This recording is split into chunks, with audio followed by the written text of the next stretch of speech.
ఇక్కడ YCP party వాళ్ళు వాస్తవాలు ప్రచారం చేస్తారని మీరు ఎలా నమ్ముతారండి?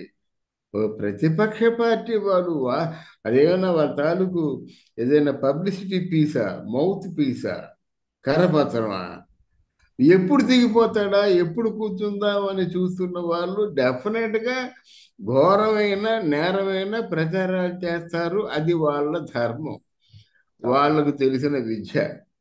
ఇక్కడ ఏమిటంటే జూనియర్ ఎన్టీఆర్ తెలుగుదేశం పార్టీ, లేదా జూనియర్ ఎన్టీఆర్ చంద్రబాబు నాయుడు, వీళ్ళ జూనియర్ ఎన్టీఆర్ బాలకృష్ణ, వీళ్ళ మధ్య జరుగుతున్నటువంటి కొన్ని అనుభవాలు చూసిన తర్వాత ఎవరు కూడా జూనియర్ ఎన్టీఆర్ పార్టీ పరమైన కార్యక్రమం, అది ఏదైనా ప్రజాహితమైన కార్యక్రమం కాదు.